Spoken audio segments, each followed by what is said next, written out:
Fique por dentro das principais discussões que impactam seus investimentos e das análises de nossos especialistas sobre as movimentações do mercado financeiro. Falando nisso, nosso encontro é toda manhã, logo após a abertura do mercado. Entre nos canais oficiais do Itaú Personalité e envie suas dúvidas sobre recomendação de investimentos.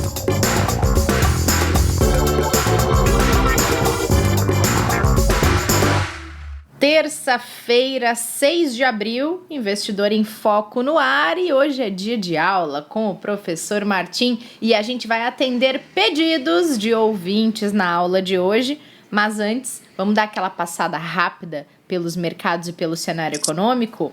Kleber, como está você nesta terça-feira carrancuda aqui em São Paulo?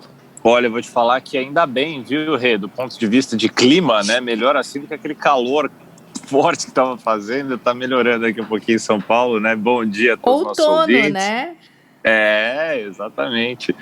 E você imagina que está ansiosa para voltar às aulas, né, Rê? Já que teve férias aí prolongadas, né? Espero que tenha estudado. O professor veio com tudo hoje, viu? Sim, tive 2 semanas de férias. Eu espero que eu possa compensar essa ausência com o professor a partir de hoje. Vamos negociar esses pontinhos. Muito bom. Kleber, temos 3 assuntos para falar por aqui. Vamos lá. PMI do setor de serviços da China cresceu para 54,3 pontos em março, sendo que estava em 51,5 em fevereiro. Lembrando que quanto mais acima dos 50 pontos, melhor o desempenho, e é mais um resultado que vem da China mostrando recuperação, né, Kleber? O mais legal é ver o quanto você já está ensinando economia, viu, Rê? Isso que é mais bacana, exatamente. Eu só quis aproveitar aqui que o professor está na escuta, entendeu, Kleber? Para ver se eu já vou impressionando. Tá vendo? Não, muito bom, né, professor? Faz parte Funcionou. da estratégia para compensar as faltas, né? É isso aí. Já chegou forte. Fui desmascarada.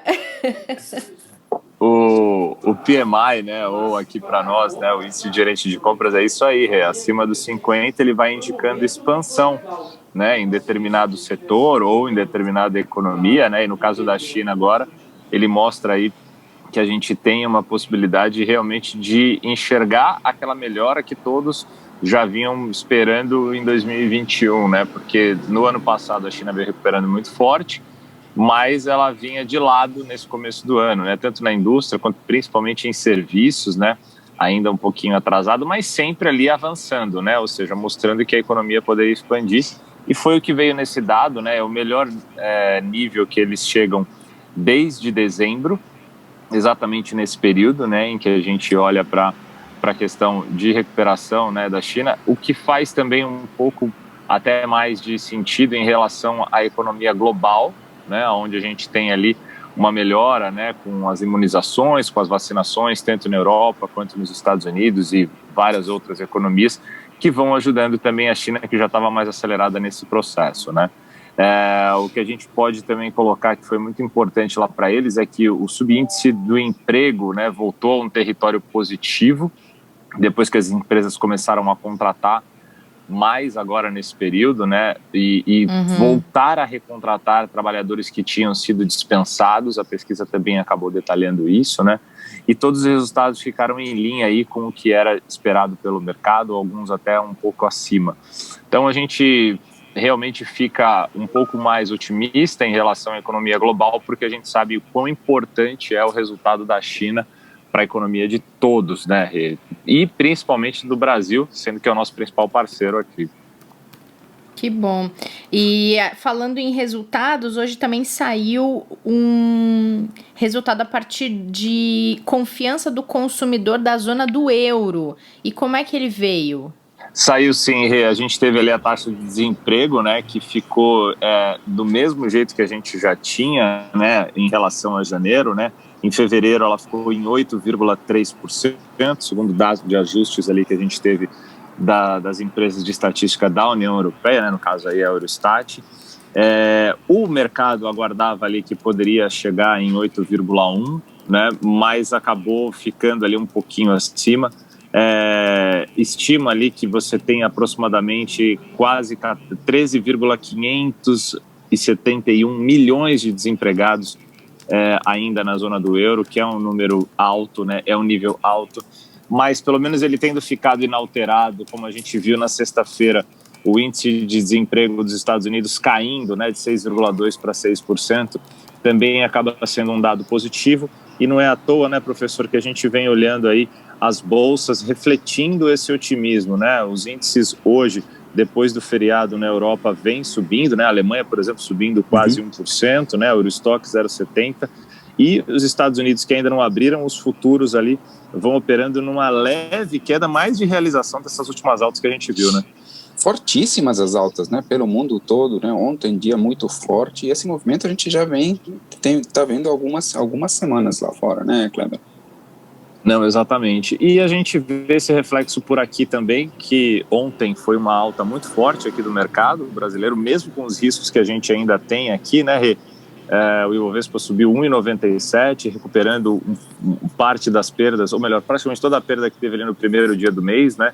E engatando realmente o que parece ser uma tendência de alta aí de curto prazo, depois do sufoco que a gente passou ali em fevereiro. Mês passado o índice já subiu 6%, abre o mês de março, abril também mais positivo, muito pelo esse otimismo externo, tá? Porque aqui ainda tem bastante coisa a resolver. Inclusive o orçamento, né, Kleber? Continua forte essa discussão, tiveram alguns comentários do ministro da Economia, hoje pode sair alguma coisa por parte do presidente do Banco Central, e a discussão no Congresso forte a respeito dessa questão do orçamento, muito por causa dos riscos que ele oferece de rompimento do teto, né? E teto, risco fiscal, significa também o Brasil se transformar aí talvez em um não muito bom pagador aos olhos das agências de risco e do mercado internacional, né?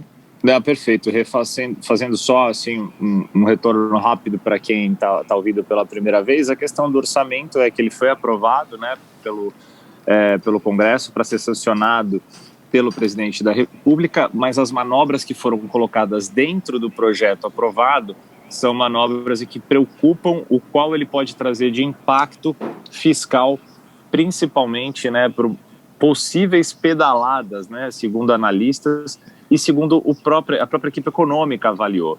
Então, Paulo Guedes lembrando ontem... que pedalada é crime de responsabilidade fiscal, né, Kleber? Exato, essa é a grande preocupação, tanto que o Paulo Guedes ontem, em evento particular que teve, né, evento privado que teve, chegou a defender mais uma vez que o orçamento seja corrigido. Eles acionaram, né, o Tribunal de Contas da União para fazer essa avaliação, para que não haja questionamentos futuros em relação ao governo, por mais que a decisão tenha vindo diretamente dos parlamentares na aprovação, né? E ele se mostra também contrário, falando um pouquinho ainda aí sobre a questão da visão, né, do ministro da Economia, de um novo decreto de calamidade, uma vez que ele entende que, apesar dos efeitos da segunda onda, o que a gente passa hoje não há necessidade de uma nova paralisação maior do que aquela que a gente já vem vivenciando hoje. O presidente Roberto Campos, como você falou, hoje comenta também sobre a economia e deve citar alguma coisa em relação ao orçamento. O fato é, a gente aguarda aí pelos próximos dias esse desenrolar, né? A gente tem mais 8 ou 9 dias aí de prazo para sanção, com vetos ou não. Devem haver os vetos, né, dentro do orçamento, e o mercado deixa isso no radar, mas continua ainda olhando muito para o que vem acontecendo de positividade do mercado internacional. E o lado positivo aqui do Brasil é o avanço das vacinas, das vacinações, das imunizações, que vem ganhando uma velocidade maior e com isso também acalmando um pouco aí o ânimo dos investidores. É mais o orçamento, sem dúvida, pode mexer muito com o mercado se passado, né, de uma forma que os analistas vão olhar e falar, bom, isso pode impactar o nosso fiscal. Vamos ver o que vai acontecer. É importante ficar atento e atenta a essa questão do Tribunal de Contas da União, porque eles de fato apontam riscos reais de punição até do governo num futuro próximo, caso esteja infringindo alguma lei na hora de construir esse orçamento. Então é importante isso. Isso já aconteceu em governos anteriores e o resultado não foi tão positivo para o governo, e o TCU é diretamente envolvido nisso. Muito bom, Kleber. Vamos à nossa aula com o professor Martim. Vamos lá. Na aula de hoje vamos atender pedidos. Muita gente pediu que o professor falasse do próprio livro que ele escreveu, Investimentos, Textos para Nunca Mais Esquecer. E vamos falar hoje deste livro do nosso professor Martim Iglesias. Bora, professor! Vamos lá. Primeiro que eu fiquei muito feliz pelos pedidos, de fato, a gente grava aqui já faz um tempo isso, a gente falou sobre diversos livros, mas sempre é uma oportunidade muito, muito importante poder, para mim, poder falar sobre meu livro, um projeto que foi muito importante para mim, né, que deu bastante trabalho. Então, felicíssimo de poder falar sobre isso. Acredito que tenha dado bastante trabalho e eu quero saber, professor, antes da gente entrar no conteúdo do seu livro mesmo, um pouco de onde veio essa ideia de escrever, da questão toda que você se preocupou que qualquer tipo de investidor, em qualquer nível da sua trajetória de investimentos, pudesse compreender o seu livro, e você se preocupou em trazer analogias com histórias, com a vida, para traduzir um pouco do que você queria dizer sobre investimentos, né? Exatamente. Acho que a ideia era fazer um livro simples, ou seja, destinado a pessoas que de fato não tivessem uma base suficiente de investimentos, e aí eu utilizei todas essas analogias para poder criar um ambiente no qual a pessoa pudesse, através dessas analogias, entender o mercado financeiro. Então, o livro tem muita coisa sobre história, sobre literatura, sobre artes em geral, tem sobre biologia, tem até coisa sobre vírus lá. Eu lembro de que eu falei com meu amigo, o Jurandir Macedo, e aí a gente acabou decidindo levar isso para uma coleção que existia no momento, que era a coleção Spumoni, coordenada pelo Cerbasi, e a gente levou o livro e em pouco tempo isso foi aprovado, eu comecei a escrever de uma forma bastante intensa.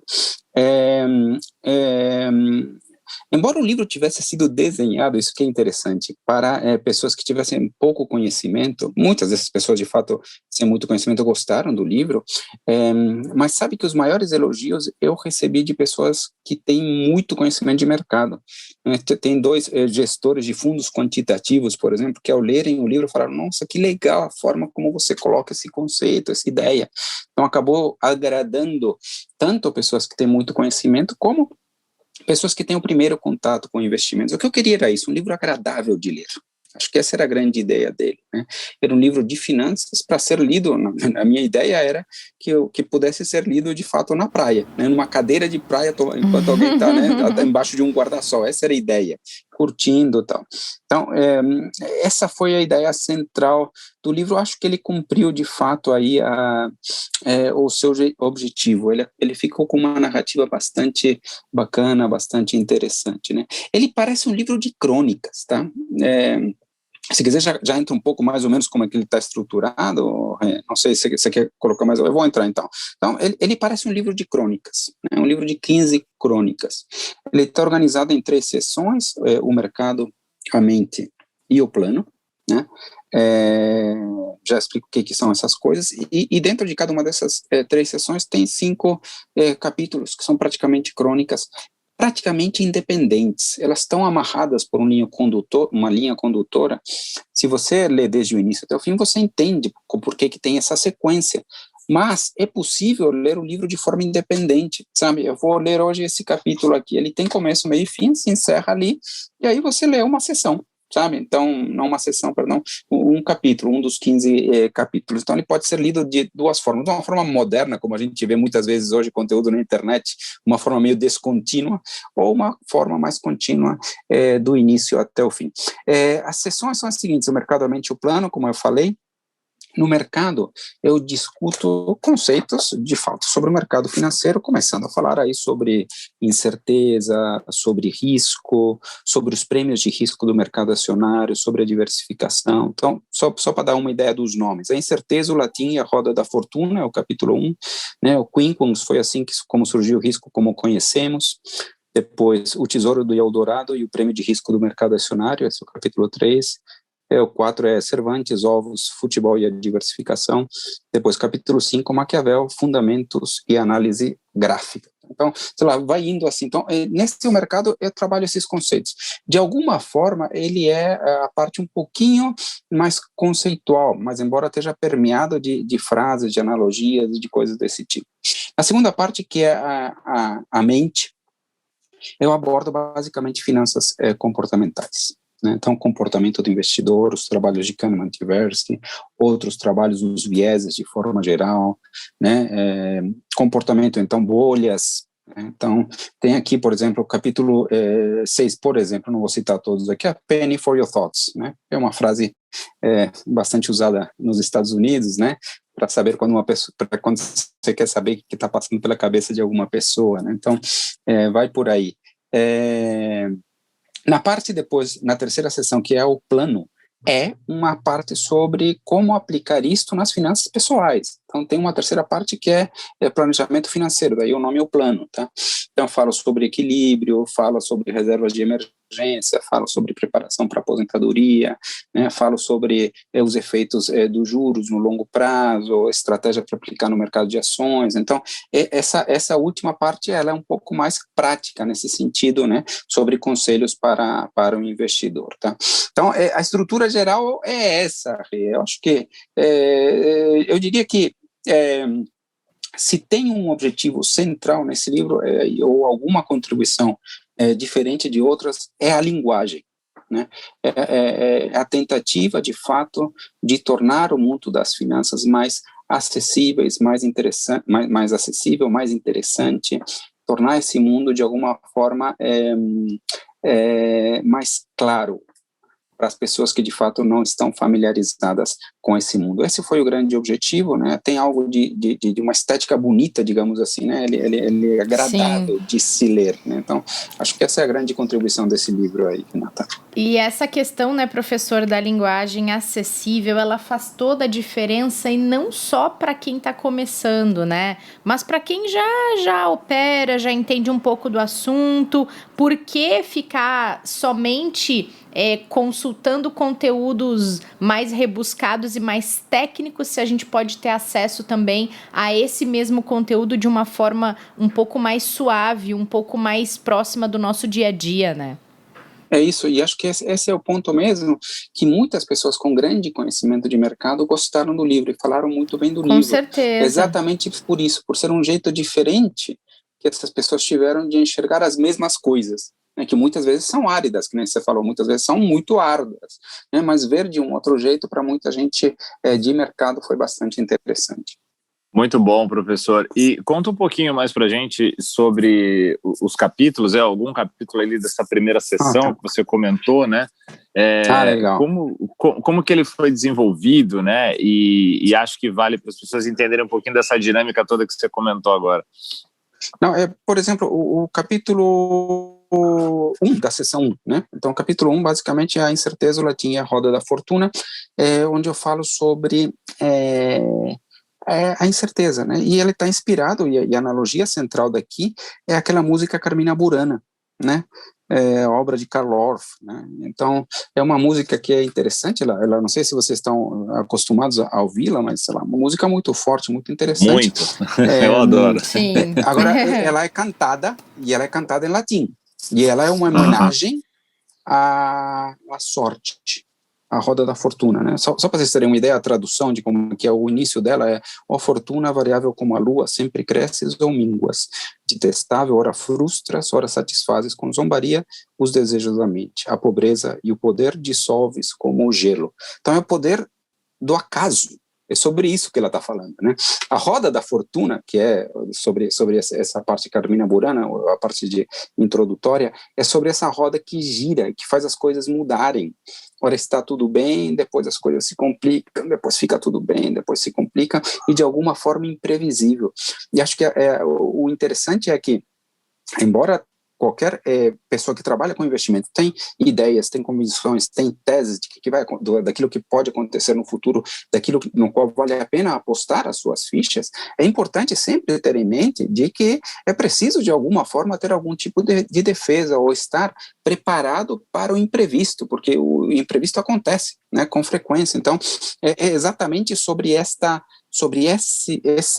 fato que vai o primeiro capítulo. E aí a gente descobre ou fala sobre dias que mudaram o mundo sem ninguém perceber, né? Fala sobre 12 de outubro de 1492, a descoberta da América, falamos sobre a Grande Depressão, né? A grande queda da Bolsa em 29, sobre a grande crash de 87, sobre o atentado às Torres Gêmeas de 2001, né, sobre como diferente era 2001 quando era previsto, por exemplo, por Stanley Kubrick, né, sabe? Então a gente vai falando sobre essas coisas imprevistas e que mesmo as previsões que eram feitas muitas vezes não são perfeitas. E a gente precisa estar preparado para navegar dentro do mercado, sobre o mercado, nesse ambiente de incerteza.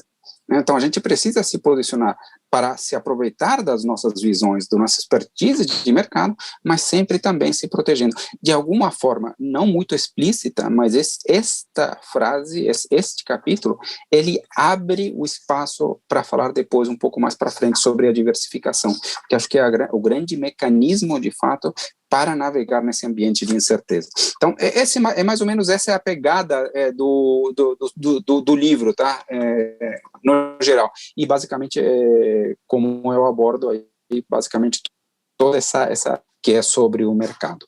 E, professor, você divide em 3 sessões, né? E tem uma toda dedicada à mente, ao comportamento, aos vieses comportamentais que interferem nas nossas decisões quando o assunto é investimento.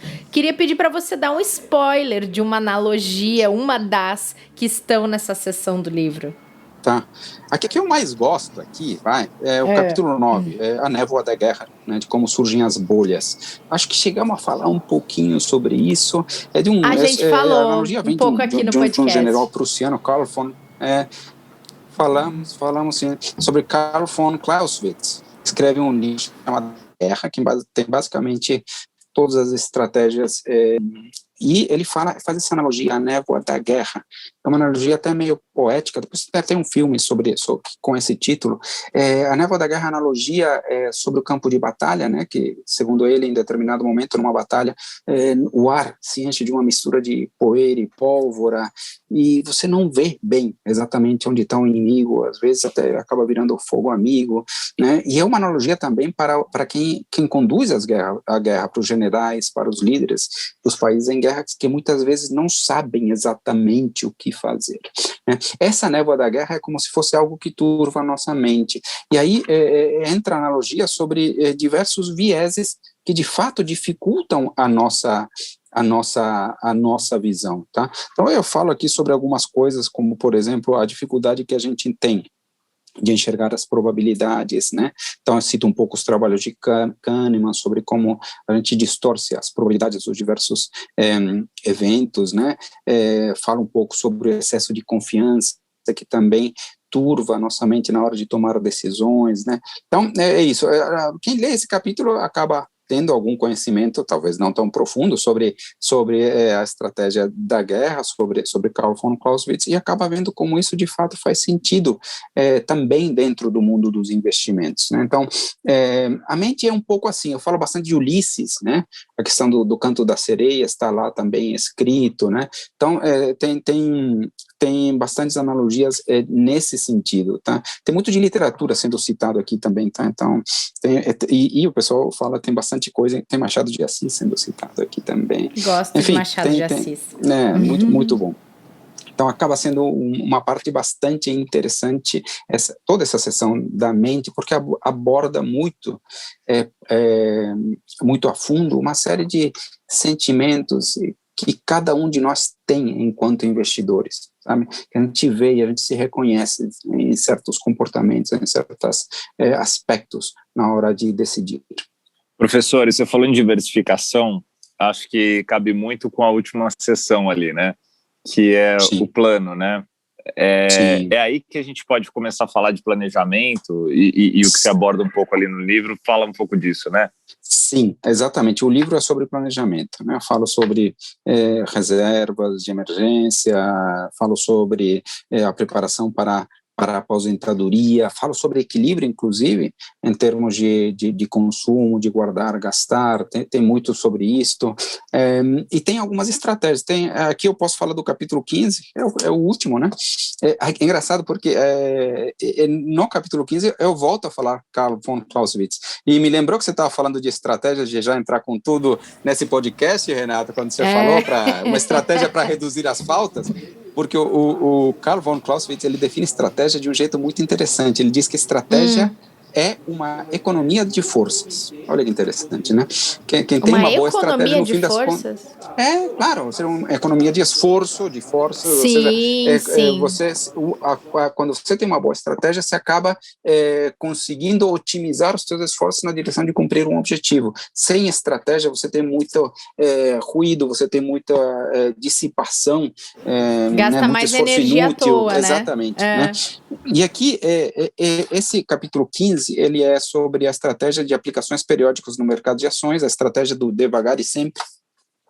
Ele está baseado num conceito de finanças muito importante, que é o conceito dos prêmios de risco, né? O Equity Risk Premium, né? É a ideia de que uma carteira diversificada de ações rende mais do que a renda fixa no longo prazo, né? Esse é um conceito fundamental dentro das finanças. Agora, como é que você aproveita ele? Um jeito de você aproveitar isso é através da estratégia de ir comprando sempre uma carteira de ações, né? Uma compra programada, digamos assim, né? E aí eu comparo 3 estratégias. A estratégia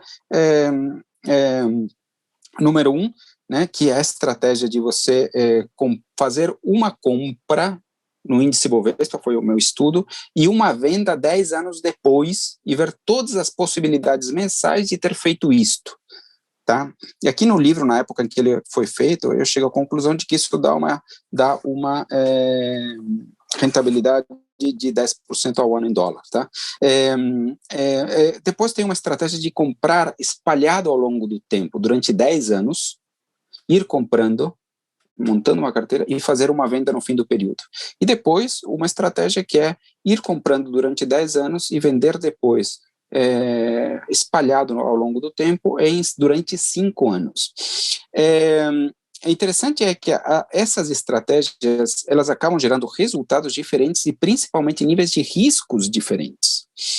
Então, se, por exemplo, na estratégia 1 você tem uma rentabilidade de 10,86% ao ano, na estratégia 2 você tem 12,72% ao ano, e na estratégia 3 você tem 13,79% ao ano. Entretanto, o nível de risco, ele despenca, né, quase pela metade quando você faz a estratégia de espalhar ao longo do tempo, porque você elimina os riscos de entrar no momento errado. Né? Claro. Então, muito legal você isso, aproveita e é muito pouco falado, né, professor? É muito pouco falado. Então, esse estudo acaba levando a isso, cara. Se você acredita no prêmio de risco, se você acredita que as ações geram valor, elas geram valor. O que as empresas fizeram com o mundo? Transformaram um mundo que andava em carroças e cavalos num mundo de altíssima tecnologia. Elas geram valor, não tenho dúvida disso. Então, uma carteira diversificada, ela tende a gerar valor no longo prazo. O grande erro é você entrar no momento errado e você sair no momento errado. E você reduz esse risco de uma forma relevante se você espalha suas compras e vendas ao longo do tempo. Então, você vê que o tom do livro, de alguma forma, e aqui também temos então o início sendo falado aqui, citando novamente o Carl von Clausewitz sobre a estratégia e tal, mas no fim das contas a gente está abordando aí uma estratégia de investir no mercado, né? Então, o livro tem essa pegada, esse tom, tá? De ser um livro que usa conhecimentos de diversas áreas para reforçar coisas relevantes para o investidor. Essa é a grande ideia do livro. E uma coisa legal, professor, você falou sobre a questão da estratégia. Acho que tem uma estratégia muito bacana na estrutura do seu livro que leva a pessoa a dar um passo de cada vez. Ela entende o mercado, depois ela entende como o comportamento dela influencia naquilo que o mercado está mostrando quando ela vai operar nesse mercado. Ela consegue entender a própria interferência da mente da gente quando a gente vai investir, para que depois ela perceba como ela pode usar melhor esses recursos, como você mencionou mesmo agora, a questão de distribuir para mitigar riscos. Então, a parte prática do livro vem depois desse entendimento do mercado e da mente, né? Acho que é um caminho estruturalmente bem bacana para que a pessoa possa conseguir compreender para depois trilhar, né? Exatamente, ele foi assim, inclusive o primeiro que eu fiz no livro, e aqui foi um conselho do Serbasi, que era o coordenador dessa coleção, quando publicado originalmente, o livro foi publicado antes, isso em 2011, na coleção Expo Money, com um nome um tanto diferente, Investimentos, um livro de segredos e conselhos. Depois, eu não gostei muito do título, tal, mas foi que consegui negociar na estrutura, e aí no fim das contas, depois os direitos voltaram para mim, fiz um pequeno ajuste no título do livro, passou a ser Investimentos Textos, para nunca mais se esquecer, agora com os direitos comigo, fiz alguma outra correção, mas é o mesmo livro. Quando conversei com o Serbasi sobre o livro, ele me falou, primeira coisa que você tem que fazer é montar a estrutura do teu livro, pensa nele, pensa numa árvore, como ele vai ser montado, depois você preenche os galhos. Isso me fez pensar muito na estrutura, o que eu iria ir abordar. Gastei bastante tempo pensando como ele estaria estruturado. E isso que você falou acaba ficando muito claro depois. Na hora que você vai lendo, você chega nessa sequência, né? E você acaba concluindo que ele tem essa lógica. Embora também seja possível lê-lo, como eu comentei, por capítulos individuais, porque eles têm vida própria. Cada capítulo ele tem vida própria, né? Então, por exemplo, um dos títulos que eu queria ter colocado no livro era Mosaico. Por quê? Porque mosaico é isso, são peças independentes, quebradas, que não fazem muito sentido, mas que na hora em que você ajunta, você vê que tem um sentido, sabe? Então, mas aí não funcionou, o pessoal falou que poderia acabar aí parando na parte de decoração das livrarias, então... Então, tudo bem. Muito bom. Muito mas bom, acho professor. Que é isso, Que legal que você trouxe o livro. Teve muita gente que ouviu o podcast já que tocou nesse ponto nas redes sociais e perguntou quando é que você ia falar do livro aqui. Então, pagamos nossa dívida, professor, com a nossa audiência. E eu fico muito feliz de ter tido a oportunidade de falar sobre o meu trabalho, sobre o meu livro. Maravilha, maravilha. Obrigado aí a todos aqueles que solicitaram e obrigado a vocês também aí. Obrigada a você por essa aula, professor. Semana que vem o senhor pode, se quiser, já me dizer quantos pontos eu pude recuperar com a aula de hoje, como Olha é que tá só, o meu déficit. Olha só, já coloquei aqui mais 2 para cada um, tá? Então, já que na minha contagem aqui, eu tenho uma tabelinha que tem 4 pontos a mais para cada um. Tá bom, ficamos muito felizes com isso. Valeu, professor. Obrigado mais uma vez. Parabéns pelo livro. E mais do que justo, né? Já trouxe tantos autores aqui, tantas literaturas para as pessoas poderem estudar. E nada mais justo que trazer a sua, que realmente, por todos que leem, principalmente aqui os nossos colegas que estão mais próximos, elogiam bastante e agrega muito aí no conhecimento, não só de investimentos, mas para a vida financeira, econômica das pessoas. Obrigado, viu, professor? Valeu, Kleber. Muito obrigado a vocês aí. Meninos, obrigada pelo episódio de hoje. Kleber, a gente se encontra nesta quarta-feira. Amanhã estaremos de volta aqui, Rê, e torcendo sempre para notícias melhores aí para os ouvintes, né? E para os nossos ouvintes. A gente odeia ser mensageiros do apocalipse aqui, de vez em quando precisa, mas a gente não gosta, tá? Que fique claro para vocês aí que estão ouvindo a gente. É a menor Valeu, parte, com pessoal. certeza. Valeu, Rê, obrigado, até amanhã. Valeu, até mais, tchau, até mais. Até, professor. Obrigada a todo mundo que acompanhou esse episódio. Obrigada pela companhia de vocês nessa terça-feira. A gente espera vocês no próximo, nessa quarta. Venham com a gente. Até lá. Fique por dentro das principais discussões que impactam seus investimentos e das análises de nossos especialistas sobre as movimentações do mercado financeiro. Falando nisso, nosso encontro é toda manhã, logo após a abertura do mercado. Entre nos canais oficiais do Itaú Personalité e envie suas dúvidas sobre recomendação de investimentos.